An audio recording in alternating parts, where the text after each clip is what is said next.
নেই কি হয়েছে। আমি ইন্দোরে ছিলাম,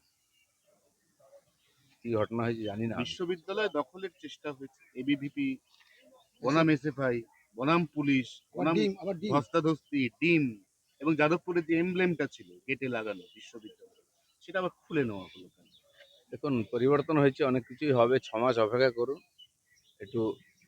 উঠা পটা উল্টা পাল্টা, তো এটা ঠিক যে দাদাগিরি, দেশবিরোধী ক্রিয়াকলাপ, এটা চলতে দেওয়া যাবে না কোথাও।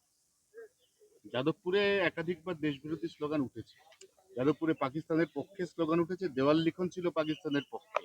সেই যাদবপুরে কালকে সর্বরী মুখোপাধ্যায় ডাক দিয়েছেন যে কোনো বিদেশি শক্তির হাত যাদবপুরে শক্ত করতে দেওয়া যাবে না। যখনই এরকম কিছু হয়েছে, বাকিরা প্রতিবাদও করে না।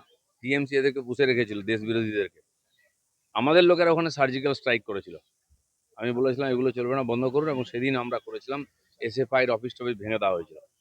আবার যদি ওখানে এরকম দেশ বিরোধী গতিবিধি বা স্লোগান উঠে, একই ঘটনা ঘটবে, আবার সার্জিক্যাল স্ট্রাইক হবে। অভিষেক বন্দ্যোপাধ্যায়ের ব্যাংক অ্যাকাউন্ট নিয়ে টালবাহানা চলছেই, অ্যাকাউন্ট ফ্রিজ হবে কি হবে না এখনো বেশ পাওয়া যায়। আদালত তো চলছে, যে ব্যাপারটা সেটা নিয়ে না বলেই ভালো। আদালত দেখছেন সব খতিয়ে। চলো, না কোনো প্রশ্ন নাই, সব দাদা প্রশ্নের উত্তর হয়ে দাদা যাবে আছে কদিন পরে। হ্যাঁ, দাদা, দেবকে নিয়ে 30% কাটমানির পোস্টার গোটা ঘাটাল ছেয়ে গেছে, এই ব্যাপারে কি বলবেন? আমার জানা নেই, আমি গিয়ে খোঁজ নেবো, যেহেতু আমার জেলা। কাটমানি কে খাচ্ছে, কেন খাচ্ছে, পোস্টারই বা কে মারছে। অনেকে অনেক কিছু করার চেষ্টা করছেন, সব ব্যাপারে আমার মনে হয় এত চাঞ্চল্য প্রকাশ করার দরকার নেই। আর বাকি এ ধরনের কমপ্লেন এলে পুলিশকে জানানোর দরকার। পোস্টার দিয়ে কিছু হয় না, হয়তো রাজনীতিক চাঞ্চল্য হয়, খবর হয়, কিন্তু সমাধান কিছু হয় না। জাকির হোসেনের ভাই গ্রেপ্তার, পাক গুপ্তচর সন্দেহে একাধিক তথ্য পাচারে জড়িত বলে দাবি এসটিএফ এর। কয়লা বালির পাথরের পরে এবার দেখুন, দেশের এই গোপন তথ্য। ধরনের দেশবিরোধী গতিবিধির যে ক্রিয়াকলাপ পশ্চিমবাংলায় কেন্দ্র করে বহু বছর চলেছে, এখনো চলছে। আমরা সেটাকে সমাধানের চেষ্টা করছি। অন্যান্য রাজ্যে শেষের দিকে চলে এসছে, কিন্তু এই যে বিরোধীরা যে ধরনের আন্দোলন করে, এদের মনোবল বাড়াবার চেষ্টা করছে। কিন্তু আমাদের সরকার, রাজ্য সরকার, কেন্দ্র সরকার দুটোই এই এই ধরনের বিদেশি এজেন্টদের এখানে যে বাড়বাড়ান্ত, এটা কিছুতেই সহ্য করবে না। দাদা, অমিত শাহ এসেছেন আজকে। তিনি বৈঠক করবেন সীমান্ত নিয়ে। বিশেষ চিন্তিত যে এ রাজ্যের সীমান্তে এতদিন যে কাজ হয়নি সেগুলো। মাননীয় অমিত শাহ আজ নয়, 10 বছর 15 বছর ধরে যাতায়াত করছেন। ভারতবর্ষের সীমানা, সবচেয়ে বড় সেন্সিটিভ সীমানা হচ্ছে পশ্চিমবঙ্গ আর বাংলাদেশে। সে সীমানা কি করে আটকানো যায়, তার জন্য আগের সরকারকে বারবার বলেছেন। টিএমসি সরকার জমি দেয়নি। ক্ষমতায় আসার সঙ্গে সঙ্গে 45 দিনের মধ্যে আমরা জমি দিয়েছি, এবং এখনো সেই প্রসেস চালু হয়ে গেছে। 252 কিলোমিটার বেড়া দেওয়া হয়ে গেছে, প্রায় জমি পেয়ে গেছে, কাজ শুরু হয়ে গেছে। এখনো 50 কিলোমিটার খোলা জায়গা আছে, যেটা আমরা জমির খুঁজছি, প্রসেস করছি। এছাড়া কিছু জলা বা নদী আছে, সেটা বাদ দিয়ে প্রায় পুরোটাই পশ্চিমবঙ্গ বাংলাদেশ বর্ডার সিল হয়ে যাচ্ছে।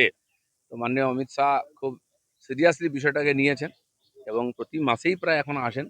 এখানকার আইন শৃঙ্খলা থেকে আরম্ভ করে সীমান্ত গতিবিধির ব্যাপারটা ওনার নজরে আছে। বাজারে সমস্ত জিনিসপত্রের দাম অগ্নিমূল্য, চাল ডাল তেল চিনি সমস্ত চিনি কিছু দাম বাড়ছে। চিনি এই যে চিনি গুড়ের দাম 1,20,000 টাকা বৃদ্ধি, এটা কি পেট্রোলের জন্য বলে মনে হয়? তো চিন্তার বিষয় আছে, আমি জানি না কেন হচ্ছে, তবে এর আগেও টাস্ক ফোর্স গেছে, দিয়ে বাজারেতে এদের খোঁজখবর নিয়েছে। আসল জিনিস যেটা সবজি ইত্যাদির দাম বাড়ে, সবজির দাম খুব বেশি বাড়তে দেওয়া হয়নি, যেটা ছিল মোটামুটি কাছাকাছি আছে।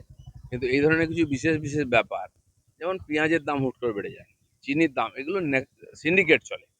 এটা খোলা মার্কেটে সবাই ব্যবহার করতে পারে না, কিছু লোকের হাতে থাকে। আর সেই জন্য এটার খোঁজ খবর নেওয়া উচিত, কারণ চিনি তো এখানে তৈরি হয় না, বাইরে থেকে আসে। এর পেছনে কারণ কি?